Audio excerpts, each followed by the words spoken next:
I will walk around and I will find you. So, all right, so we are here till 9:30. I'll go over a little bit about me and my story in a few minutes. Just want to go over some housekeeping items quick. At the end of my session, I have a digital handout for you. So the handout has links to all the videos. It has downloadable forms. It has all the information I'm going to talk about. So at the end, you can either scan the QR code, or you can write down the link. It's all right there. But you'll have to stay to the end to actually get it. But hopefully you will want to stay to the end. So that's that. The other thing too, hopefully this time's going to go by very fast for all of you and me. But if you have any questions, please interrupt me, raise your hands, just call. I don't care. This is your time. It's not my time. And also, I will tell you, I will brag a lot about my old school because we were very proud of the work that we did, and we really think that our model presents a scalable model for what's truly possible in education. I'll talk a little bit about the challenges that we went through.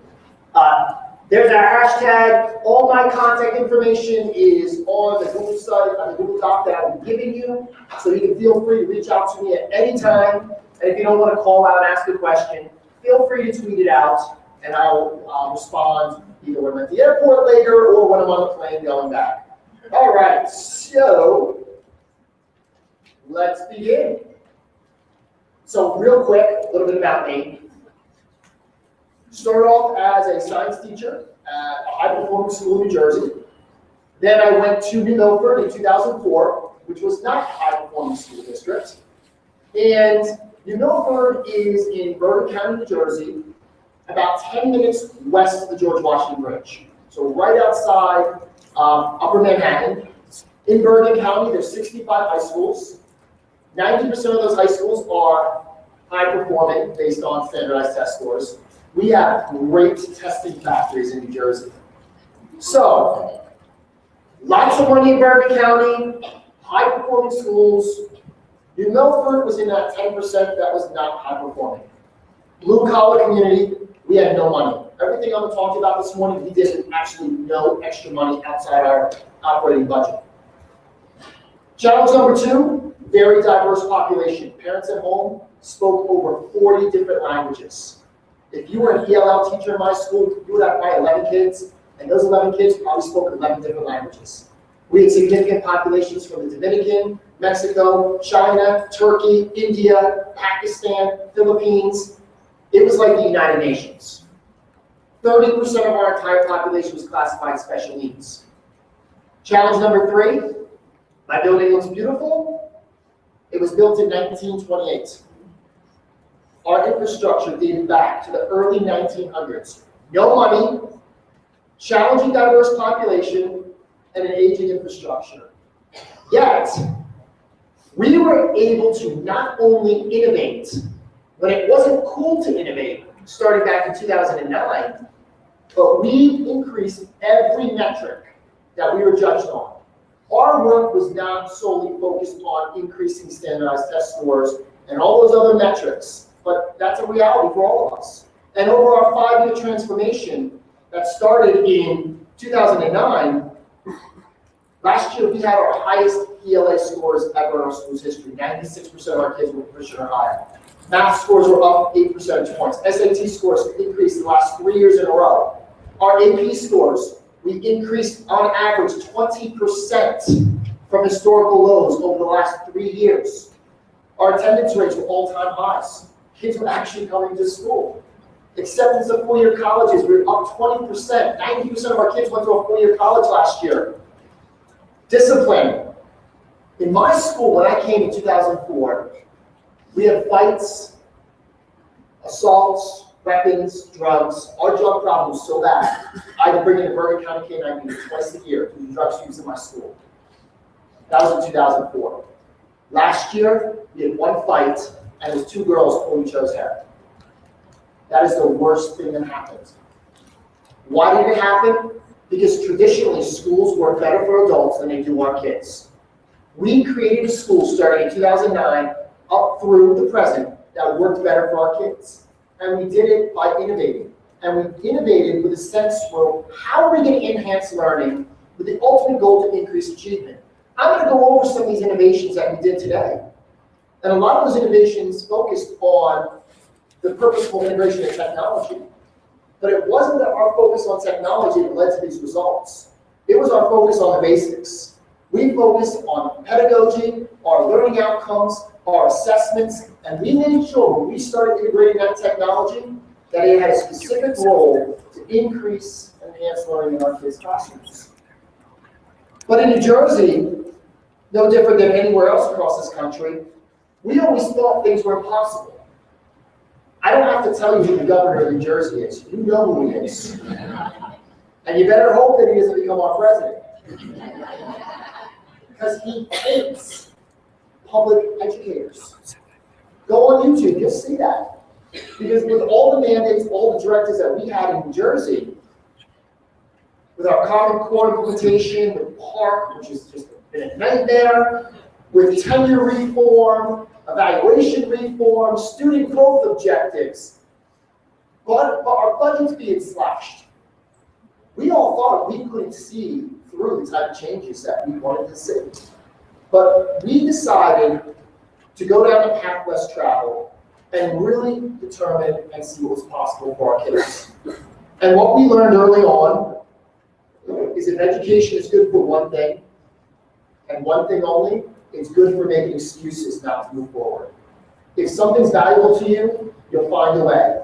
If not, you'll make an excuse. And we were the kings and queens of excuses at New Milford. The most popular excuse that's used, I don't have time. Or I don't have money. Or it's another thing I have to do. Or there's all these mandates from the federal government, the state government, our local districts. And these excuses cloud our ability and judgment to really do what's best for kids. And we made a decision that we need to focus more on solutions as opposed to the excuses, because those excuses were holding us back. And we didn't want isolated pockets of excellence. We wanted excellence in every single classroom, for every single kid. But to get to that systemic excellence across the system, we can't just be satisfied with opinions, talk, and rhetoric, because that does absolutely nothing to initiate sustainable change, leading to transformation. And there's so many people that churn out opinions on what all of you should be doing in your classrooms and your schools to enhance learning and increase achievement. Most of those people haven't actually worked in a school, or when they did, it was 20 or 30 years ago. And one thing that makes me nauseous about social media is everyone likes to sit down behind their computers and spit out what you guys should be doing. The bottom line is, if you want change, it's not the opinion, it's not talk, it's the example that you set. And when you think about example, leadership has very little to do about position and much more to do about action. Leadership is a choice. It's not about title. Because I know so many leaders with titles that are more bosses, they're not leaders. In the last 3 years in our school, the leaders that were driving change in our school were our teachers and our kids. It wasn't me as a principal. Because real leadership and real change comes at the classroom level. Leaders, our role is to remove those obstacles, remove those excuses, be a cheerleader, give permission, and support teachers and kids as they see through these changes that we need in our classrooms. But the one great thing that leaders can do, I wouldn't say it's great, whether it be at the district level, building level, or classroom level, is if leaders don't get it, it's not going to happen. That's a fact. And things need to happen because the world's changing, as you know. And those changes have to do with technology. And those changes in society and the fast pace of the way in which technology is evolving is impacting your landscape in your schools. And if we don't stay abreast of these changes, regardless of our role, we run the risk of becoming more and more irrelevant and disconnected with not only our primary stakeholder, but our ultimate boss. Make no mistake about it, ladies and gentlemen, you don't work for boards, you don't work for superintendents, you don't work for principals, you work for kids.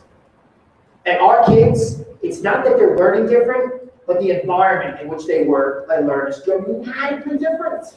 Kids are growing up in a pretty exciting world where they see relevance, they see meaning, they find value. And all we have to do is look at one of the most popular games that our little learners are playing today. And what's that game? Minecraft. Minecraft is like Legos on steroids, if you don't know what Minecraft is.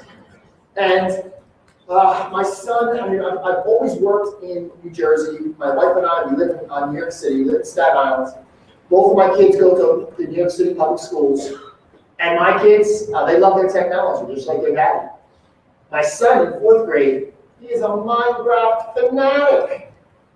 And I love watching what he does, even though I don't understand it. But on a typical Saturday morning in the Schender household, when you go downstairs, you'd think that there's a play date going on. But when you walk into the playroom and you hear all these voices, you open up the door, there's one kid there physically, my son. He's playing Minecraft with his friends sometimes in 3 different states.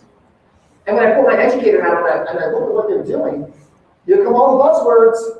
They're communicating, they're collaborating, they're solving problems, they're thinking critically, but most importantly, they're creating a product that has value. And they're not doing it for a grade, they're not doing it for a pat on the back. They're doing it because it's fun, it's relevant, and it's meaningful. And look at what some of these kids can do. It's amazing. So I'm going to show you a video. I came across a young learner, 8-year-old, great guy 7. I'm going to show you this video. We're going to talk about it quick. Oops, forgot about my Minecraft slide. I just popped that in last night, that's why I forgot. Think about all these things kids can do in Minecraft, which is pretty cool. They don't want to do the tasks that we did as kids. When they could go here, they could build a city, a maze, a roller coaster. But they can partner with friends to build a society or determine how they're going to fight off creepers. Actually, I just saw this thing called the Ender Dragon the other day. No idea what that was. And I had no idea that snowballs could kill this Ender Dragon. My son and his friends are doing this and watching it. I'm like, oh my goodness, it's crazy. All right, so I think the next slide is Great Guy 7. Hey guys, Great Guy 7 here, and today I am going to be showing you how to upload videos. So first I'm going to get an iPad, go to camera. So once you're in camera, you type in video. And I'm just going to make a test video here. Testing, 1, 2, 3. Please upload to YouTube. So once you've done that, you clip the video, you click,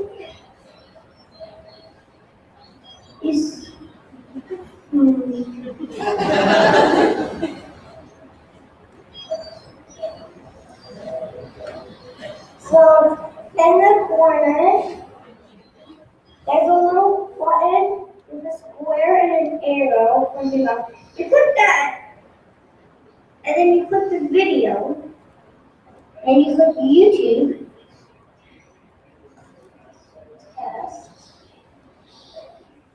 test, and you put text form, and then you click publish.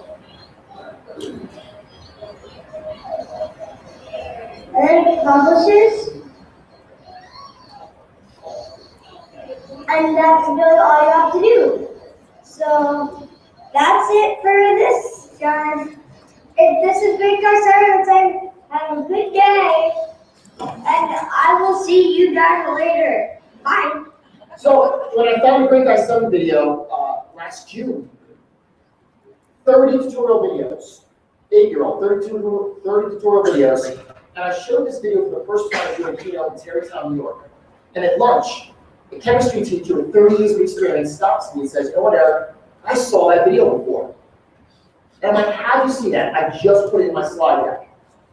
And he began to tell me a story of how he finally took the plunge and he got rid of his flip phone, no offense to that flip phone, and he got a Samsung Galaxy, giant one. He had no idea how to use it. What do we do today in society when we don't know how to do things? Number one, we go to Google, and then we go to YouTube. You can find videos on anything to learn, fix. So he did a search and he showed me how to make videos. Great Guy 7 came up, and he proceeded to tell me that an 8-year-old taught him, 30 years of experience, how to use a smartphone in a way that he did not know. He did not know at the time that he was speaking to the proud father of Great Guy 7. That's my son, Nicholas. Now, you're going to think that this is really cool or really bad parenting. Unbeknownst to my wife and I, we found out last June that my son had commandeered my wife's iPad, was up in our bedroom. He can't watch SpongeBob when he makes videos anymore. But he was in our bedroom using his iTouch in one hand and my wife's iPad to demo how he was doing all this stuff. We never got on YouTube. He's not old enough to be on YouTube. He figured all this out on his own. Why? It comes back to a game. A game has inspired a generation of self-directed learners that are finding their voice, that are finding value in what they're learning in a game that they want to share. Kids today watch Stampy. They watch Stampy videos, this British guy, and they make a decision that they have knowledge that's valuable that they want to share. So my son and all these other little Minecrafters are sharing all these videos, and it's not because anyone's telling them. They're figuring out as self-directed learners. Isn't that what we want in our schools, where kids find that relevancy, that meaning in what they're learning, and they're so excited? So when we think about these shifts, how society has changed, how the landscape has changed in your schools, and how our digital learner has changed, how has your districts and schools responded? And I don't mean just your classrooms. I mean your entire school, your entire classroom. So I want you to think about that for a minute. And I mean, this room's I prefer if you find an elbow partner. I know I'm going to make some of you uncomfortable because you're going to have to move. Or you just sit there and not say anything for like 3 minutes. But have a conversation that's better if it's with someone you don't know. How have you responded to these shifts that's happened in society, the changing landscape, and this new digital learner? Have a conversation. I'm going to get a glass of water quick, and then we're going to go on. Go!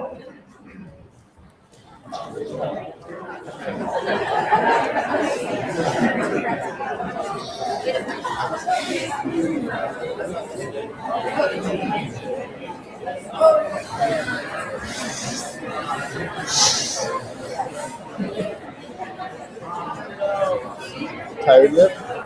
Yes.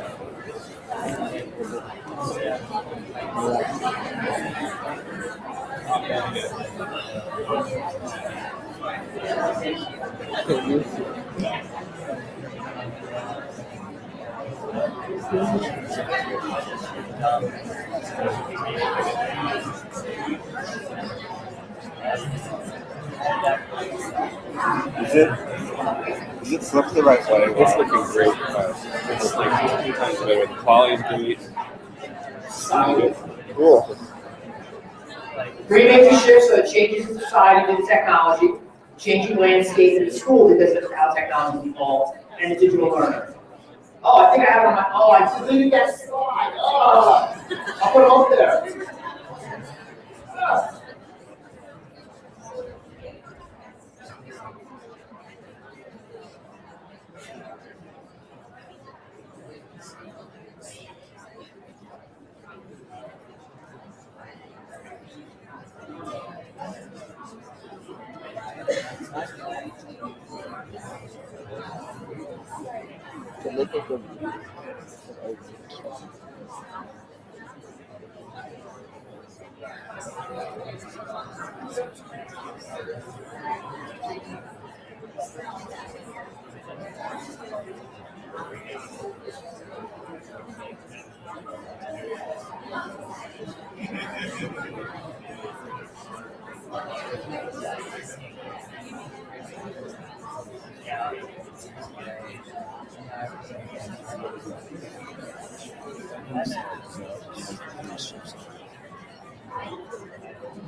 Hand though.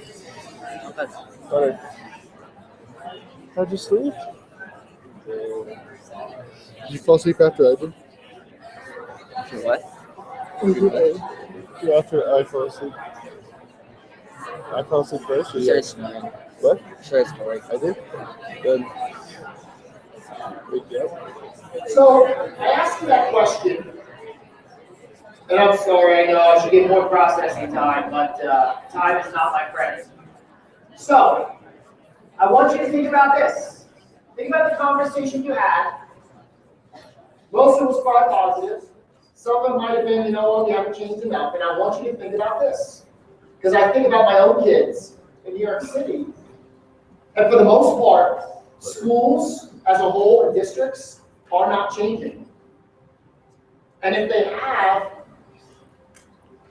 then you would want to be in all these classrooms all the time. And when we talk about change, and I'm going to ask you two tough questions in a second, but has the structure and function really changed? And I want you to ask yourselves these questions. Number one, would you want to be a student in your own child's classroom? And I don't mean for an hour or a day, I mean all year long. Number two, would you want to be a student in your colleague's classroom? Not where you get to pick the colleague, but where I get to come in and randomly pick any classroom, where you would have to be a student for the entire year. Some of you are probably saying, oh no, please don't ever do that. Because some things have not changed. And it's more the system of education in our country needs a reboot because schools are doing a great job preparing kids for a world that no longer exists. Kids come to school with all these passions, interests, different abilities, and they're all asked to climb that same tree. Because that's what our system forces them to do. Here's the problem though. Number one, either some students can't climb that tree, or number two, they don't want to climb that tree because they don't understand why they have to do it. Your job has become so much harder because of how kids are authentically engaged outside of school. Think about the great guy sevens at different age levels that you even try to reach, that are thinking about Minecraft or all these other Halo or all these other games out there. And then we have this focus on testing. Ask your kids when you come back for next year in the fall, if any of them look forward to their standardized tests. The teachers too. I agree. Listen, I went to the happiest place on earth this year, Disney World. Took my kids, and you know what? Before we went, my son is like, Dad, I gotta come back in 4th grade. I gotta come back, and 2 days later, I gotta take my standardized test in New York. Is that what we want our kids to think when they think about school? Now, we think about how millions of kids take all these tests. You want to know why? Because education is more focused on conformity, compliance, control, and rules. Our system. When you flip this image, think about how technology can afford millions of learners a million different ways to show you what they know, what they can do. That's the beauty of technology. But how do we get from the right to the left when schools are structured in a way that does anything but prepare kids for the real world? And just so you know, all these slides are direct attacks on how I led at my school, which you're going to see in a few minutes. We have our schedules, we have our periods, we have bells. And when kids come to school, there's an automatic disconnect because school is the exact opposite of the real world. Even when we work so hard in our classrooms to change, this is a reality. So if we're preparing kids for the world at the top, how are we going to have them really be successful for jobs that haven't even been created yet? You're preparing kids for an unknown world because of how fast society is evolving because of technology. And then there's devices. I'd say 80% of the schools that I work with in this country still block and ban devices.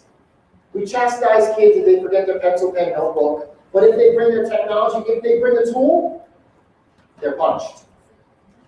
That might happen in your schools. It happened in my school, because I will tell you, there was no better punisher than me. If you don't know my story, I'm the last person I should be up here today, because I was against everything that I'm now going to talk about. I was the principal that had the blindfold on. I wrote the policies.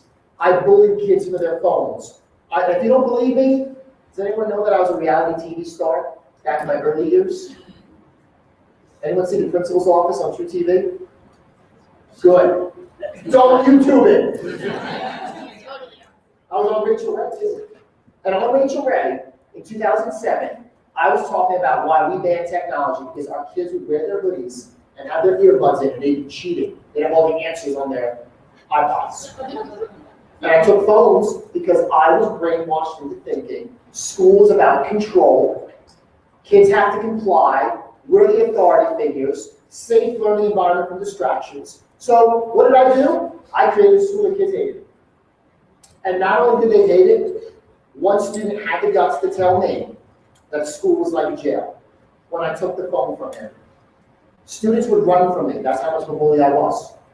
And in my early years as a principal, I started in 2007, I would run after them.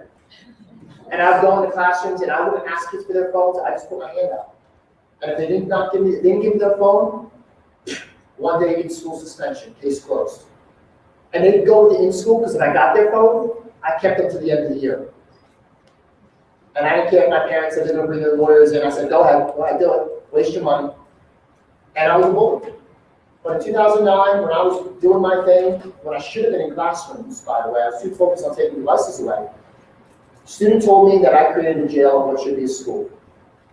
And that was the first point in time where I realized that, you know what, I'm here working for kids, but I'm not working for kids. It's more about me and my rules. And as a result, my teachers enforced the rules and made rules, and we created a sterilized environment. For some reason, that Sunday, after that next Sunday, I read an article about Twitter. I swore I would never be on social media as a principal, because here's my excuse: I don't have time. Here's another excuse: it's not going to help my kids learn. So I had all these excuses, but I read this article because it was so dumb. And in 2009, people were tweeting. I'm like, I wasn't on any social media. But I got to the end of the article, and the light bulb went on. I finally saw a connection to my professional practice. And what I hope to do today is show you how you can become more effective and efficient at the work you're already doing. The connection of my professional practice with communication. You will not find an effective leader that is not an effective communicator. Whether it be a superintendent, principal, assistant principal, teacher, you will not find an effective leader that's not an effective communicator. I got on social media just to communicate. And I'm sending out tweets about what's going on in our school, classrooms. And then I got real creepy. And I'm looking at all of you right now, and I see some creepy people too. Because you know what I did? Same thing you creepy people do. I lurked. I lurked in the internet shadows, and I watched what people were doing. And when my behavior shifted from lurker, from communicator to learner, the blindfold came off. But the blindfold came off because social media, all it is a doorway. A doorway to a whole new world that I never knew existed. I didn't want to know it existed. But when I stepped through that doorway, I saw leaders, teachers, kids, schools doing amazing things with technology and getting results. And I became mad, disgusted, and embarrassed because we weren't doing any of it at my school. My school was the epitome of a traditional school in our country that was a hamster on a wheel, doing everything that we always did. You know, it's the way it's always been done. Oh, it's working. Why should we change? But once I got so mad that we weren't meeting the needs of our kids, and I decided to be a better learner, blindfold came off and things changed at that point in 2009. And what we learned is all social media is a catalyst for conversation. And it's those conversations that you can have with like-minded educators that have the potential to radically transform professional practice.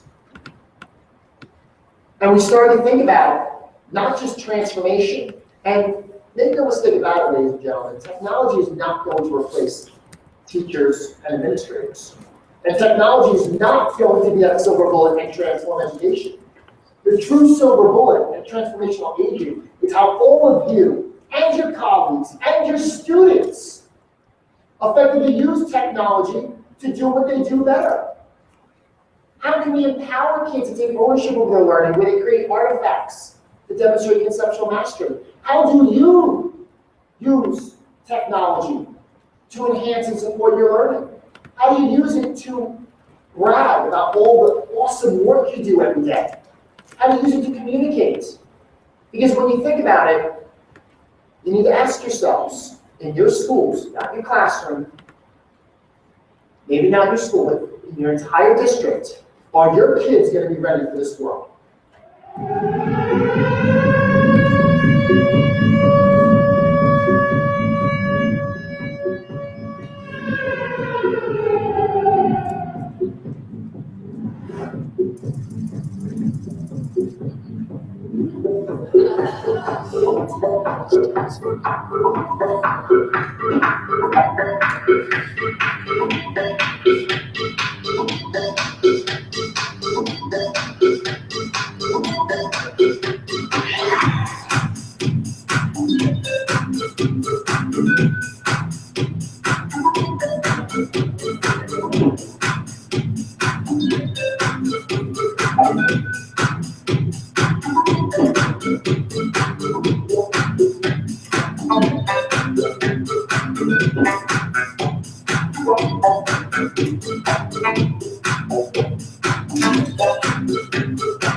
So at this conference, be goldfish.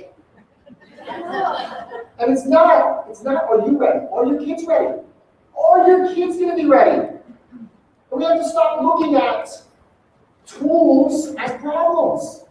Students should be allowed to use real-world tools to do real-world work. And sometimes we need to move past our fixed mindsets, but more importantly, we need to help others move past their fixed mindsets. 3 things that we have to do as a school, as an organization, as a district. This was the hardest. We had to give up a certain amount of control. guide, took devices, teachers. When I said, oh, go bring your own device, first school in New Jersey, 5 years ago, my teachers didn't want to give up that control. This was hard. And with giving up control, we didn't start trusting kids. There's an inherent mistrust of kids when they're allowed to access the greater internet, where there's not, a real strict filter, where they can use and access all these tools. Give up control, trust kids, and guess what? Less us, more them. School should not be about the adults and how the adults control learning. If you really want students to find value and be empowered, we need to provide them opportunities to take ownership over their learning. So trust, give up control, and allow students to own the learning. So now I went over quickly why we need to change. Now we connect it to the work that you do every day. And if some of these things don't connect right now, I guarantee you I will make that connection at the end. Because when we were done, we looked at as our roles as leaders, as educators, and we looked at the work we were doing. And the idea was to find that natural connection to the work you were already doing. Digital leadership is not about giving you more work. It's not about learning all these tools. It is about teaching, learning, and leadership. Those three foundational elements. And then making sure those foundations are firmly in place and finding that seamless link for where technology can help you become more effective, can help you get better results, can help you do what you do better. Because ultimately, we want kids to learn.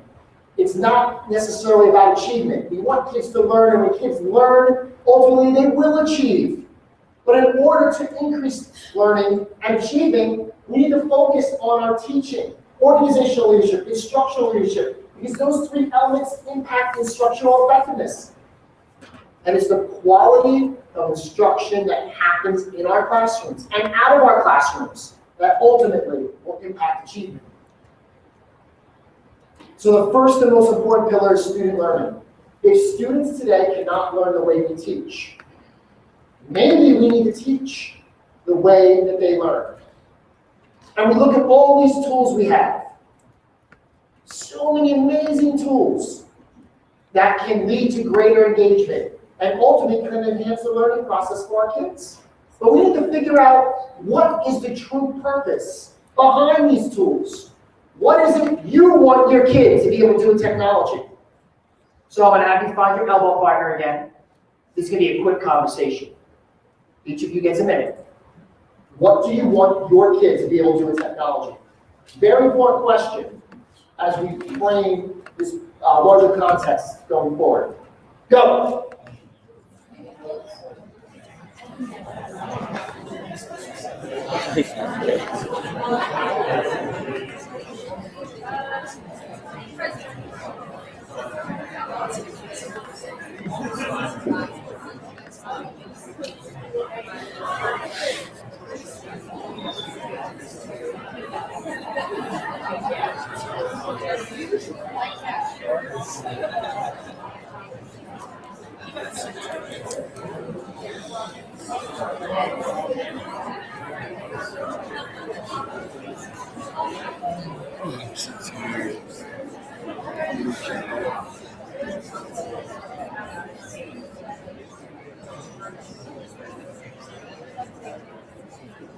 So wait, when's the keynote?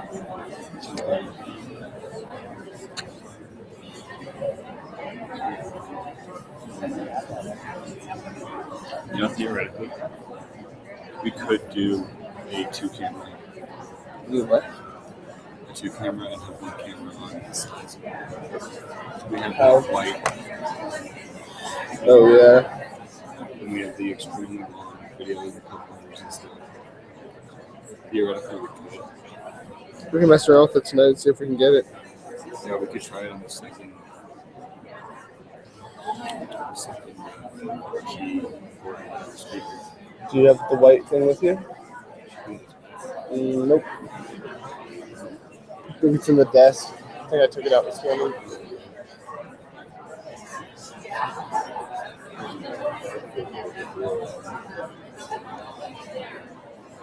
Yeah, it's like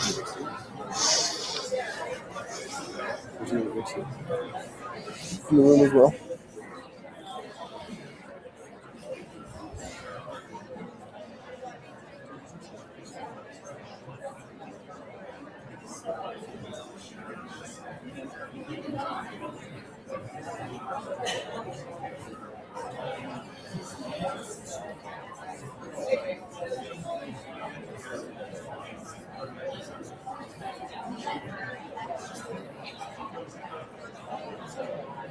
All right, so this is a really big room.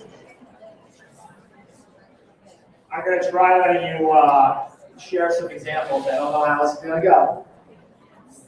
But if you want to share it, what you just talked about, I'm going to have to ask you to comply just this once and raise your hand so we're all not calling out.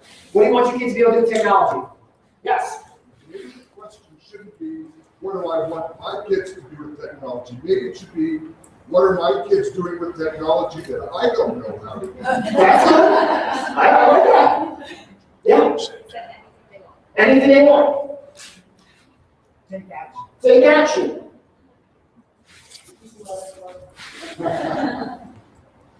Yeah. Solve problems.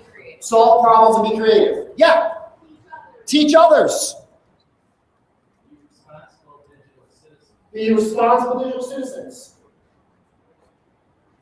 Anyone else? Yeah. Inspire you. Inspire others. Yeah.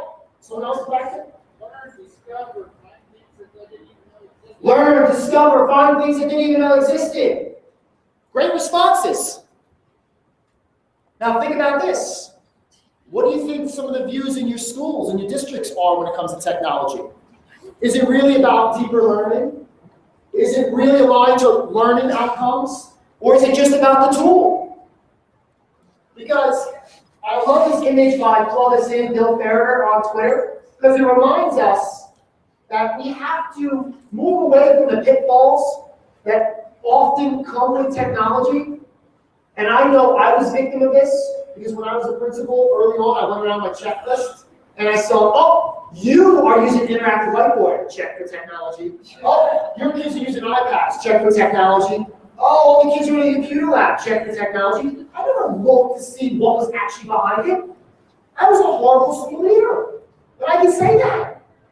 So when we think about, oh, people get so excited when kids make a Prezi, start a blog, develop an app. And I like that one response, take action. And all your answers were great. But what can the technology allow our students to do that they couldn't do without it? How is it going to prepare them to solve real-world problems that are predictable, real-world unpredictable problems? How are we going to inspire the next generation of thinkers, doers, inventors, creators? We need to think about how that technology not only aligns to a learning outcome, but it's going to prepare kids for these diverse skills that the global job force demands. It doesn't matter what kids want to go and do. We need kids to think, and we want their thinking to translate into broader action, whether it be raising awareness, having these conversations, finding answers, making a difference, taking action, driving change. We've got to think bigger when it comes to technology.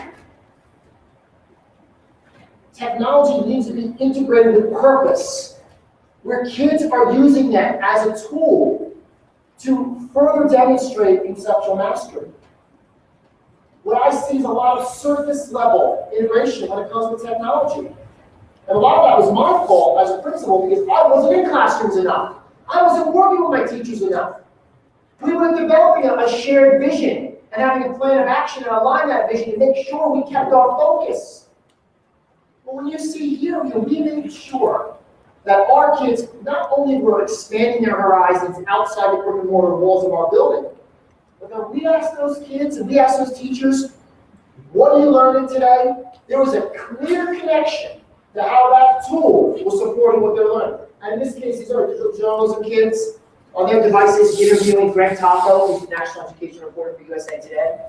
And basically, Greg was just skewering them about their journalistic abilities, because kids today, they don't cite their sources, they don't cite their images, they make these claims without any supporting evidence. It was a great authentic learning experience. Why not? Here's another one. Is it, all right, well, across the country, teachers are turning the education process upside down. It's a new teaching trend where lessons are taught at home. And students complete their homework at school. CBS 2 Cindy Shu reports on how some New Jersey educators are flipping classrooms.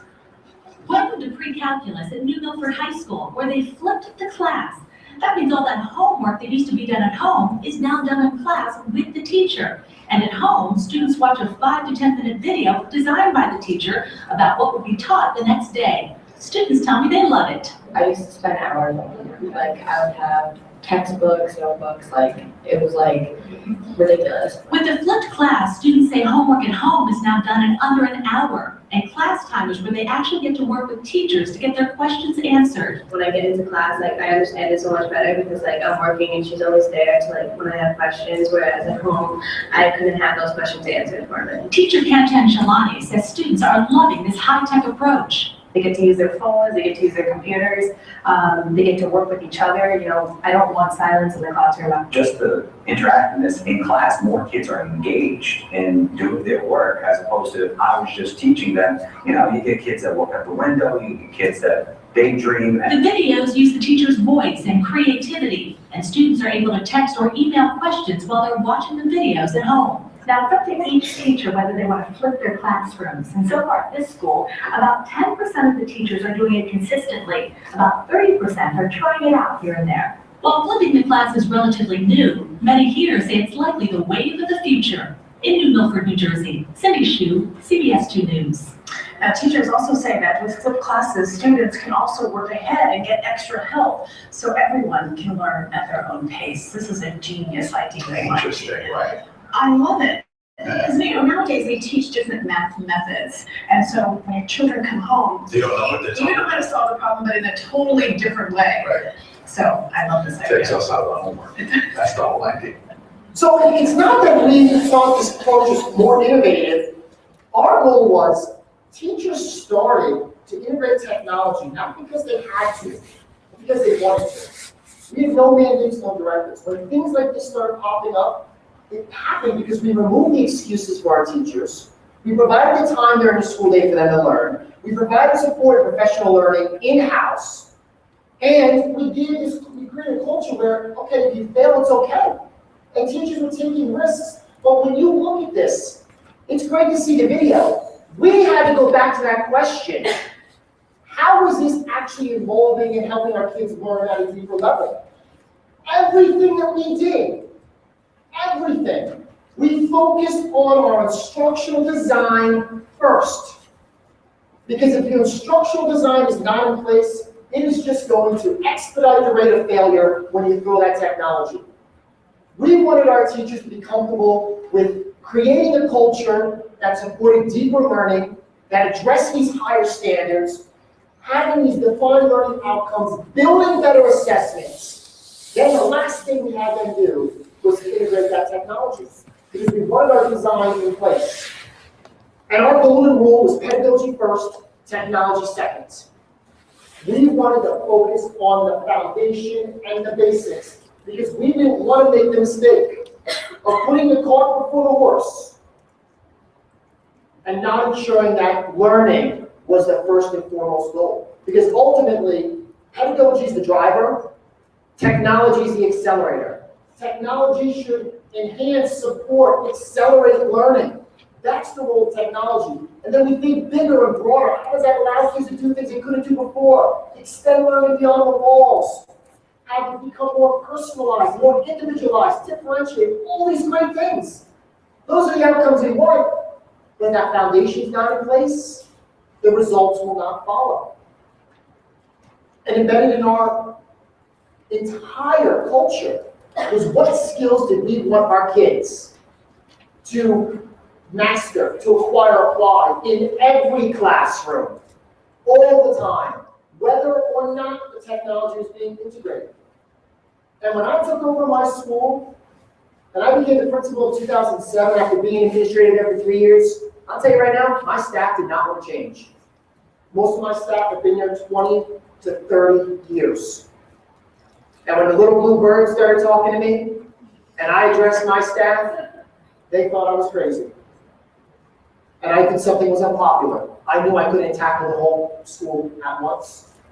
I picked my favorites, and I let everyone know I picked my favorites. Leadership is not about popularity contest. It's about getting results. I picked those that I felt shared my vision, and we created a vision together, 5 of us. And that 5, I gave them anything they needed. I took all the excuses away. Hardware, I gave them hardware, software, release time, PD, whatever they wanted. We learned together, we failed together, but most importantly, we succeeded together. And we created this sort of that expectation. We created a model for what we expected. And what happened is we succeeded more than we failed, and I started putting those teachers on a pedestal, and when CBS came, and it came a lot, the real catalyst for change was when we were on the news all the time for these innovative practices, and it persuaded those that did not want to change to change. So there's no mandates, no forces. That's why we were able to change an entire culture where digital became the expectation, not the exception.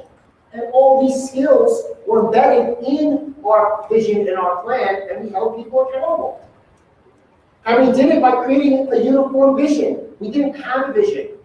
And that vision was, what do we want teaching and learning to look like in every classroom? Think about the knowledge taxonomy, high order thinking skills on the left. But we wanted kids to take that learning, apply it across numerous disciplines, use those skills, that knowledge to solve real-world predictable problems and unpredictable problems. When you form the foundation and that's firmly in place, integrating the technology is pretty easy. Because you know what that learning outcome is, you know how you're going to provide kids feedback on that. And there's all your action verbs. Oh, my pointer's not working. All these action verbs up top. We wanted kids in that quad D, where they were solving, using their knowledge, what they learned to solve those real-world unpredictable problems. But don't worry, these images are all in my handout. But when you look at these products, and they're hard to see, podcasting, broadcasting, digital storytelling, that's great. But the question we always ask our teachers when we look at those products, how do you know your kids learned? Every single time technology was used. Our question was, that's great.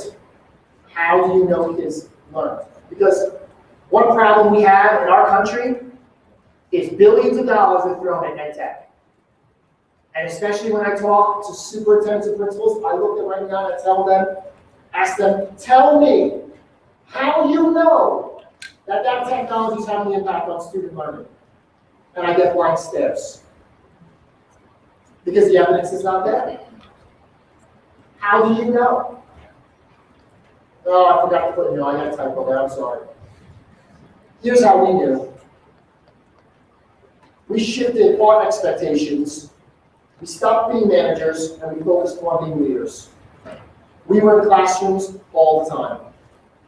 We made some painful decisions at the first to change a rooted culture where we moved from every observation being announced to unannounced. No more dog and pony shows. We evaluate our teachers 5 times a year. Every teacher got 3 observations mid-year and year right up. We started providing more feedback. As leaders, we finally found out what was going on in the classrooms. As teachers, they got actual support. We didn't use that to fire teachers. It's about support. And we created these common expectations. With or without technology. What are your kids learning? Is it student-centered? Are they creating? Are they constructing new knowledge? How are they acquiring applying skills? Are they creating a learning artifact? And how do you know? Assessment's such a bad word. It's not a bad word. These kids need feedback. And it can be formative. It can be summative. But we set the expectation, give the kids feedback. Because we wanted to ensure that we had this plan. But a plan gives you a focus. The focus is worthless if you don't monitor it.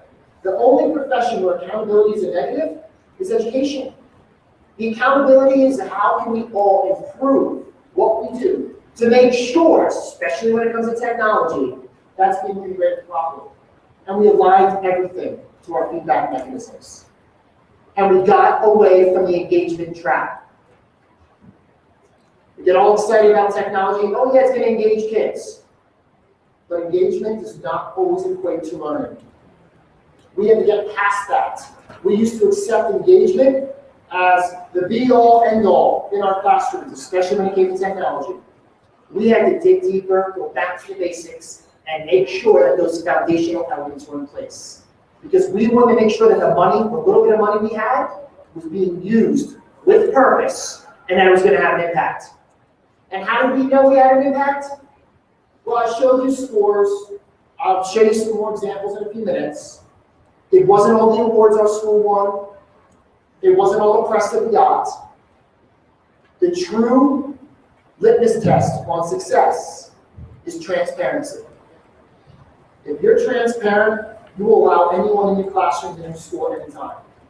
Last year, we had 35 unsolicited visits to our little school. We have educators from the Netherlands and Switzerland come to New Milford, all because they heard about what we were doing. And when they came to the school, I sat in my office and I said, you can go anywhere in my building. They could have even talked to the 5% of teachers that did not like me very much. They could have talked to the kids that were not happy with the school. But we were so confident. And when they were done, their goal, I'm giving you my time, now tell us what we can do to get better. How can you give us feedback to get better? We want to get better. We weren't afraid of critical feedback, but you would see images like this, you see the rubrics, you see kids collaborating, you see them using tools when appropriate. You would even see kids on the floor, in the hallways, outside, learning. Guess how much critical feedback we got last year? None. Why? Because we focused on the basics first. And then we started doing all these amazing things with technology because we knew for once what was going on in our classrooms. Our teachers had the support, and we created a much more transparent environment.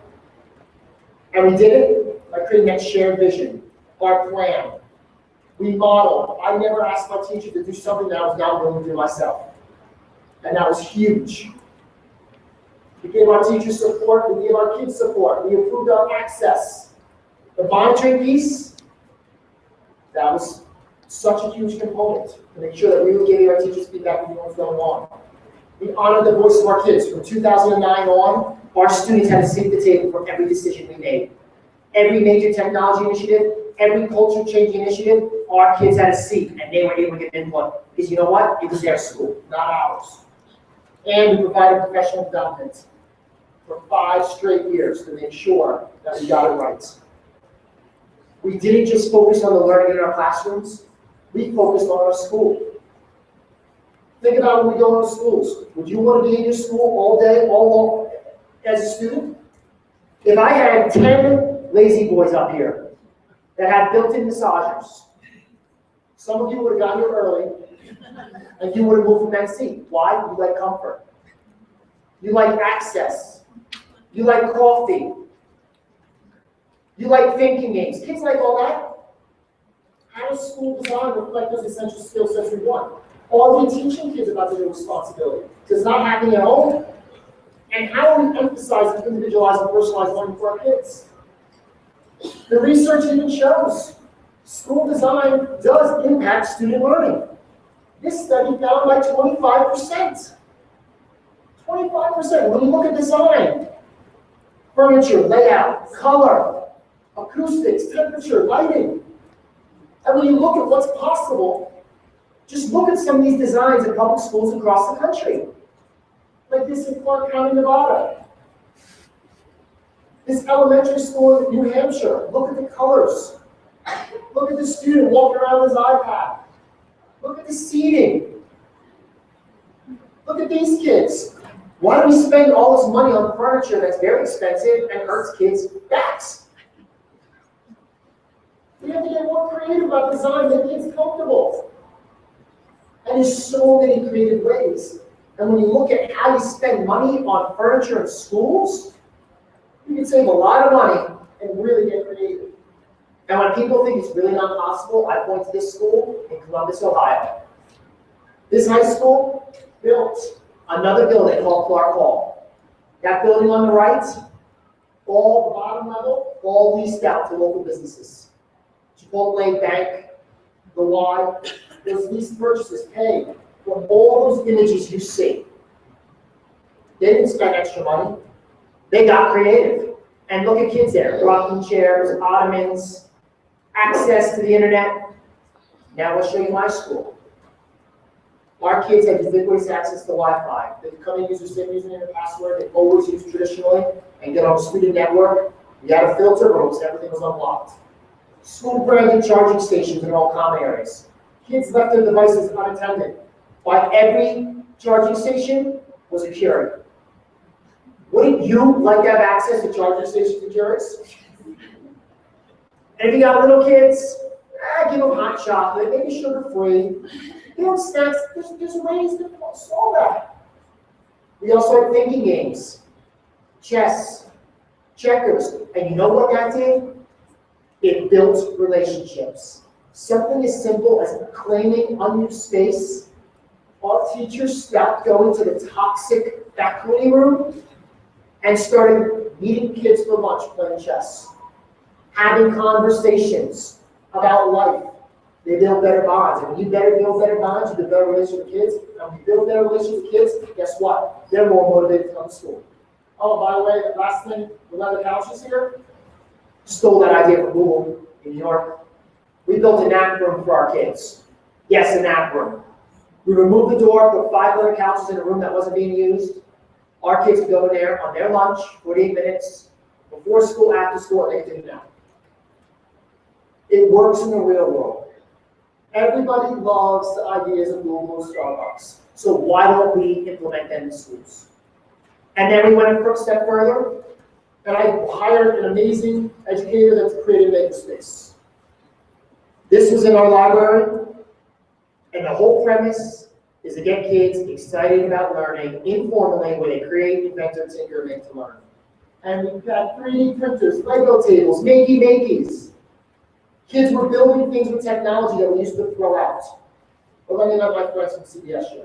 If you ever thought the school library was boring, well, talk to the kids at a New Jersey high school. CBS 2 City Shoe takes us to New Milford to find out what all the buzz is all about. Welcome to the library of New Milford High School, where there's a lot more than books.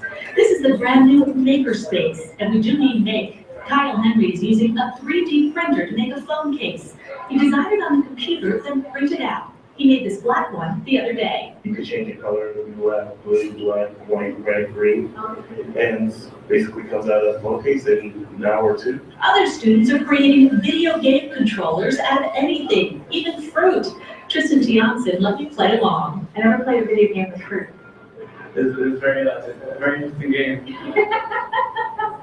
I think we broke it. Students can visit the makerspace anytime they want. Pamela Yashu built her own computer last month and loves taking them apart in the take-apart station. This is a motherboard, everything connects to this. This is the CPU, the calculations for the computer.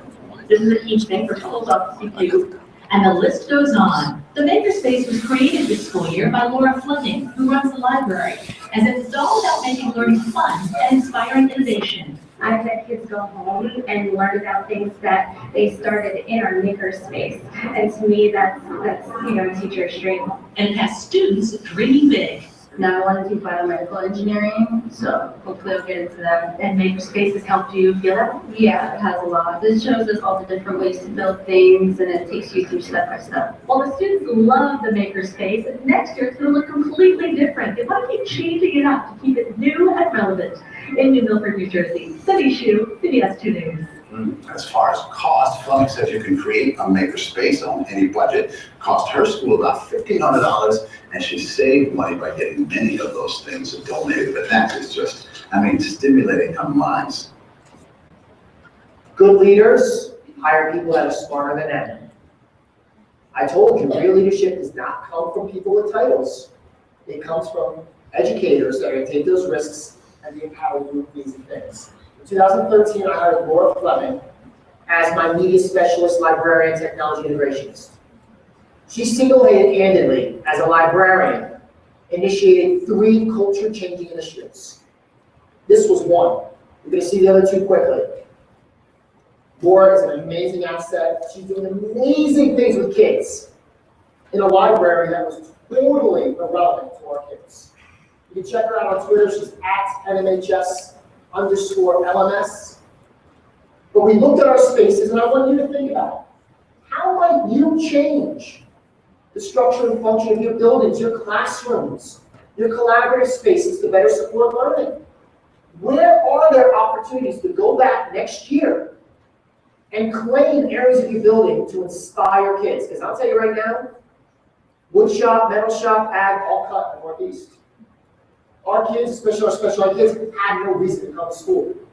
We gave them that reason.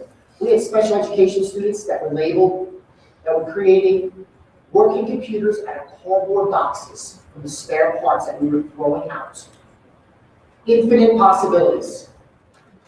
As I mentioned, we rolled out our devices. We wanted our school to be more reminiscent of the real world. We rolled out the red carpet in 2010, even though not all kids had devices. Not all my kids had devices. We didn't have money in my community. We didn't use that as an excuse. Some forgot to bring the devices.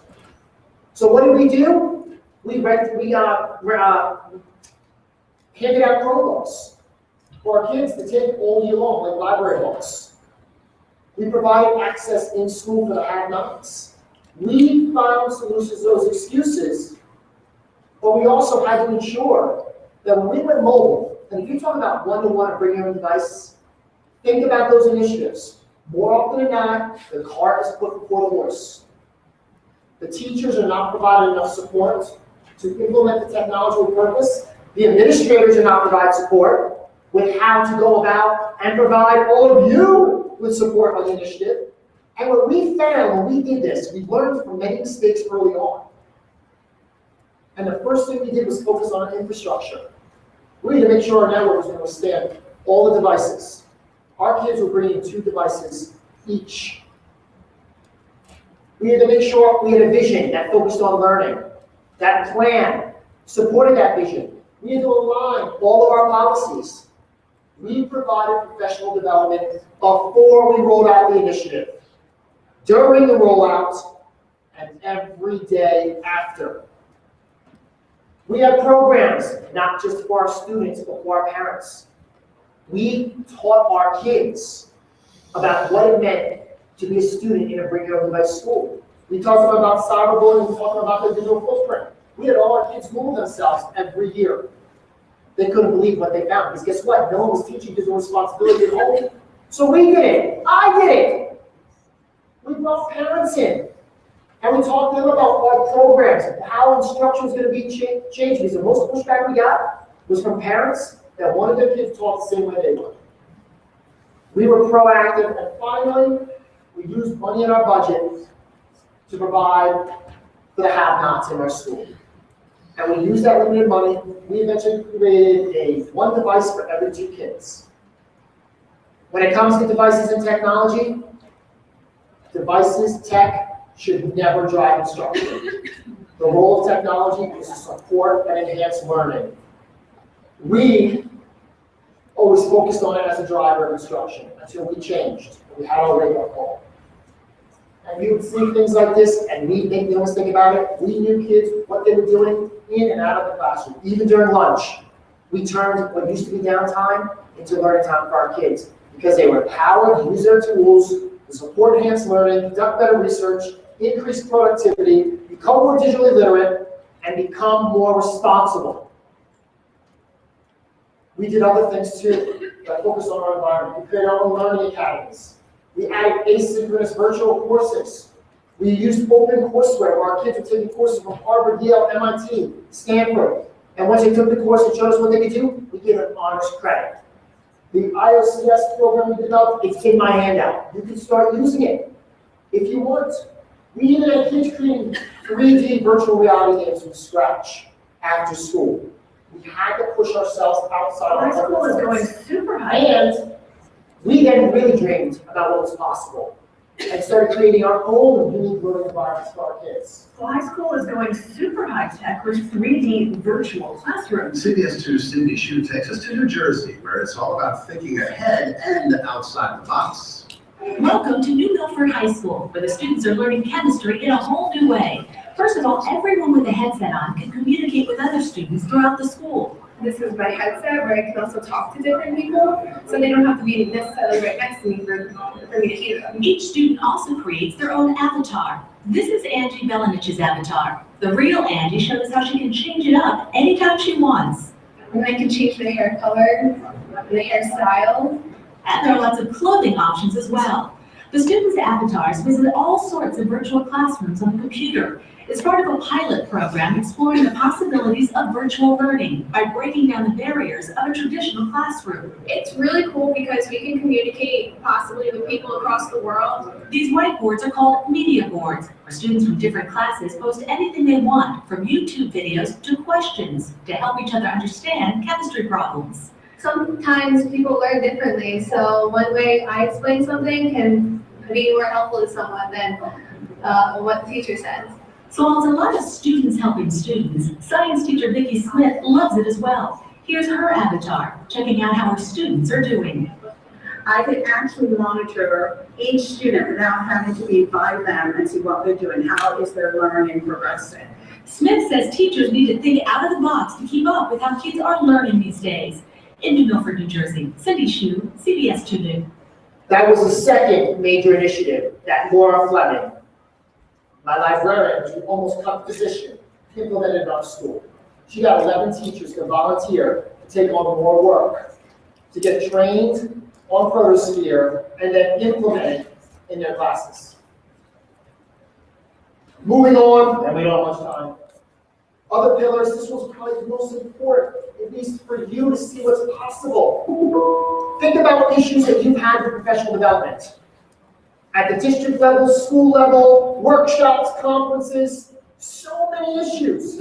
Not enough time, not differentiating, no choice, boring, not applicable to your role, no follow through, no follow up, flavor of the month. So many issues. Professional development, for the most part, has always been something that's been done to us. It's not something I want to do. Great professional learning is a balancing act between the organization and you. The sweet spot is in the middle. But guess what? That's not perfect. I know that I failed many of you today because it's impossible for me to meet all of your learning needs. It's impossible for any presenter. Every presenter always fails because all of you learn differently. But some of you know that you can control your own learning, where you can make it all about you. No longer in education can we accept digital nomads. Because with social media, you can connect anywhere, anytime, with anyone you want. You can create your own personal learning network and move past this box, where you can be a lurker, collaborative learner, willing participant. And you can learn from the people that are already doing it. And it's free. It's continuous, and it's driven by your interests and your passions. No one's going to tell you what to do with this. To take advantage of the space, which is social media, you got to be in the space. And when you're in the space, it's all about you. It's selfish. You become the center of your learning. And you can create a two-way flow of information using tools like Twitter, Google+, EdWeb, Flipboard, Zeit, you name it. But the idea here is all the information is coming to you at a time that's convenient. And with your network, what do you want out of it? Knowledge, self-directed learning, friendships, solving problems, support. And it works because it's anytime, anywhere, in real time with anyone you want. You can connect with world-renowned experts, but you know what you get the most bang for your buck, which is your time? Connecting with practitioners that are doing the same work as you, that have the same challenges as you, that are in the same schools as you. No more isolated islands, no more silos of information. The smartest person in the room is the room. Your room can be the entire state of Colorado. It can be the entire country. It can be the entire world if you let it. And you look at those outcomes that you can get from your own personal learning network. My secret, I'm not smart, I'm resourceful. I use tools to connect myself with people that are smarter than me. And those smart people inspire me every day. They inspired me at my school. That's why we were able to do things. We didn't come up with all these innovative ideas. We came up with a few. Most of them, we learned from others that were doing the work. And it's not about finding the time to learn and get better. You got to make the time. Because if you don't make the time, it's not going to happen. Speaking of time, we cut all of our duties in half for our teachers and gave them 2 to 3 48-minute periods per week to learn about anything they wanted. They created learning portfolios that were connected to their end-of-year evaluation. My teachers asked for a job embedded model, we gave it to them. Our innovation came when we did this. No one was telling our teachers they had the time. We took that excuse away. We also created our own digital badge platform to acknowledge and inform all of our teachers. This is number 3, the third initiative that Warren Fleming created. Teachers will watch screencasts of a tool. Then they have to align that tool to Common Core, New Jersey Core Curriculum Content, and ISTE standards. Once they did, they got a badge. Then that badge went to a digital portfolio. Our teachers got so crazy about learning, they printed out the badges on paper and taped them to the outside of the doors. Do you know how awesome it is as a principal when you see teachers learning because they want to, not because they have to? That they're following their passions, their interests. Guess what? All of you can start earning your badges tonight. Laura awards badges all over the world.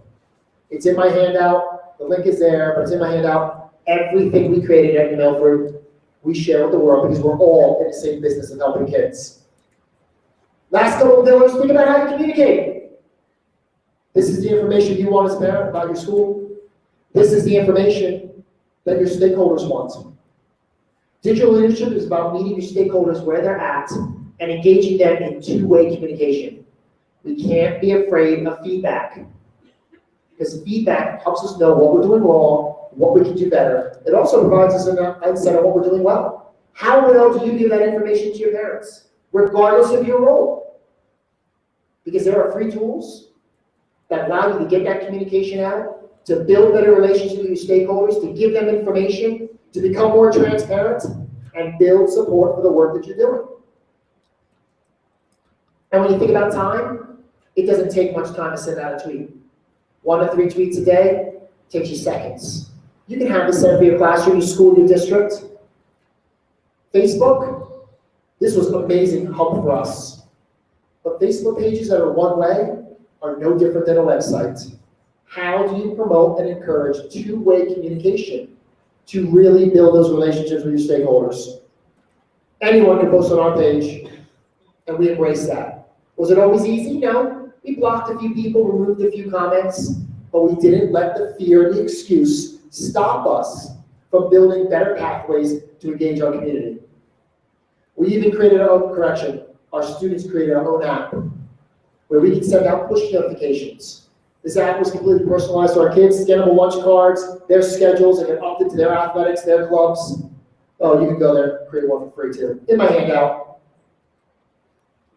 And now I'll be really blunt. This is probably the easiest shift that you can do regardless of your role. If you don't tell your story, someone else will. And when someone else tells your story, it's not the one that you want told. Digital leadership is about becoming the storyteller in chief. In education, you all do not brag enough, and you pay the price dearly. The media is not going to cover all the great things you do in your classrooms and your schools. It is incumbent upon you to brag and brag and brag about the amazing things your kids do and the hard work that you do. Because in our country, we're made to think that we're failing kids, that our schools are no good. We know that's the furthest thing from the truth. But how well do you tell your story? Because when you shift and flip the script, I'm telling you right now, the major media outlets will take notice. You saw 3 videos from CBS Channel 2 New York City. Do you know how many people are in my area where I live? Well over 23 million people. What I didn't tell you is my school is 2 square miles. And you know how many times CBS came to our school to cover my teachers and my kids? 14 times in 4 years. That's how you change. When you're on the news, major news outlets all the time, people don't start to develop, they stop developing a perception because you give them reality. And how do you give them reality? You use the free tools that all of us have access to. You share the amazing work through video, through pictures. I love Instagram because you know what? Your parents, your stakeholders, they want to see kids doing great stuff. Like when our kids went and did community service after Hurricane Sandy and found an intact American flag, bam, picture, hundreds of impressions, likes, and feedback. Or when I spent money to buy cheesy plaques in 2013 that no one ever see, for the sole reason I wanted to take pictures of the plaques. Because you want to know something? We were proud of increasing achievement and being recognized by Newsweek as one of the top high schools in the country, first time ever. 26,000 high schools in the country, 2,100 for student achievement, we were 1,026. Top performing school in New Jersey, pretty significant, because last year in New Jersey was tops in SAT scores. Big deal. And we were one of the top performing schools in 2013. We did all this, this was in year 4 of our transformation. We didn't lose anything when we started integrating technology. We made sure we did it right, but we bragged about our success. And we took pictures about our kids using tech, and we used it as an opportunity to educate our parents as to how teaching and learning was changing. How many of you in here on the wall? Raise your hands high, don't be shy. Great. Yesterday I was with some administrators in Texas and no one raised their hand. But I know, those of you who don't, I know why. You don't have time, you have nothing to write about, no one's gonna read what you write about, or you just can't write. I know I just hit one of your excuses because those were mine. And I'm telling you right now, if you're not blogging consistently, you're selling yourself short. Because your work matters. How does your work matter? I'll show you. From 3 years ago, all I blogged about was my kids and my teachers. This is from 3 years ago. You tell me your work doesn't matter, I call BS. Because here's little old New Milford. Look at how many people were reading about the work that our teachers were doing. All we did was share what we were already doing. Even if you're not doing it with technology, share. Share the awesomeness, brag, and don't stop bragging. There's no shame in that. Because when you do all this, you create a presence, a brand presence. Apple Adidas Nike means something to you. McDonald's means something to you. A brand in education is not about selling. It is about building support for the admirable and noble work you do each and every day with kids. It's about how your values, your vision, your mission support the work that you do with kids. I showed you on purpose pictures of my school. I've said the name New Milford. I wanted to have you develop your own perception about the work that we did. Every school we had something that reflected our school. Why? Because we did not want to be dominated by perception. We gave our community reality. And we did it because of how we consistently and strategically communicated and took control of our PR. And when you do that, you develop a brand presence unbeknownst to you, and people start embracing your work, and you build a greater level of support. All great brands have themselves. Your brand is your kids and your work and your profession. Don't be afraid to hype it. And lastly, opportunity. Guess what? When you focus on the work and you share your work, people want to give you free stuff. My teachers got any Adobe tool they wanted for free. I had teachers flown to Israel for a partnership because of a blog post. I go on and on and on. If you share your work, people will take notice because your brand presence will extend well beyond your schools and beyond your district. And then companies are going to want to partner with you and jump onto your brand, and they're going to want to give you free stuff. I apologize, I wasted your time this morning. I did not talk about anything new. I did not talk about a new construct of leadership. I talked about what you already do and how you can do it better. It's not about working harder. It's about working smarter and getting better results. And that's what we all want. It's about your work and how the digital piece will enable you to do your work better, to have more of an impact, to expand your influence regardless of the role you're in. It's about amplification and celebration. And you got to lead by example. Share your vision, have conversations, be transparent, support change, learn from each other. Obviously, embrace tech because you're at a tech conference. And model, model, model. If you want change, don't think that you can't be a catalyst for change because of your title or your position. If you model, you will influence others by your actions. We look for embracement because you know what? I didn't have to sell a better way for my teacher to do things. Mandates, directives necessitate buy-in. When people see the value and embrace change, guess what? That's when it becomes an embedded part of school culture. We gave up control and we focused more on ownership. And we stopped being so secret. But we also took a few risks. Oops, the risks is next. Because in order for school and life to be relevant, we gotta bring those two together. Kids deserve it, but in order to bring those two together, now, you gotta take some risks.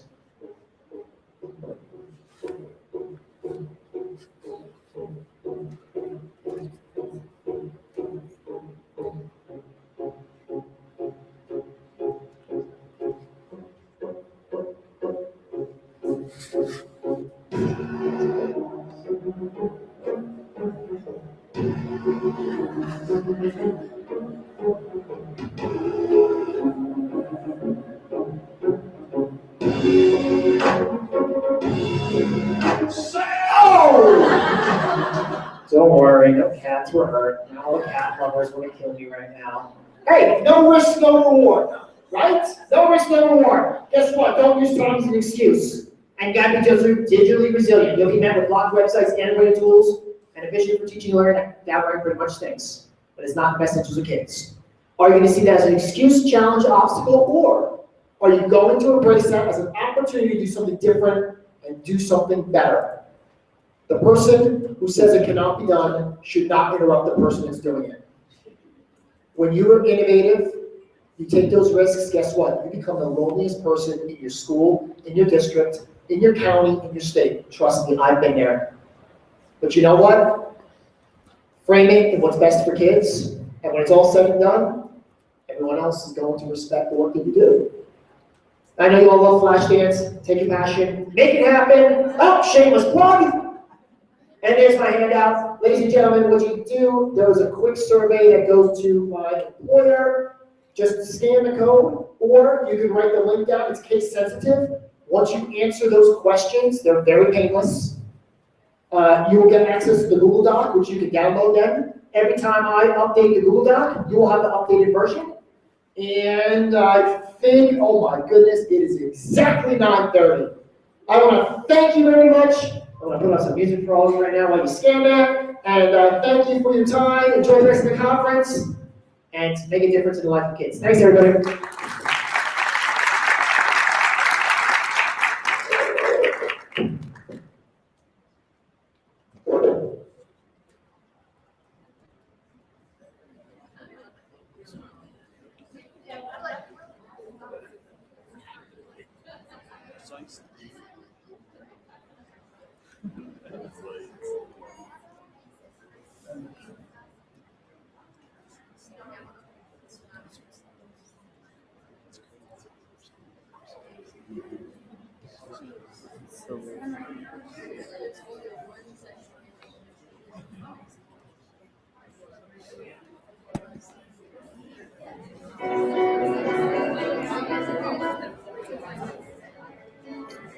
Do you want the other Vixia for the keynote? You want to try that?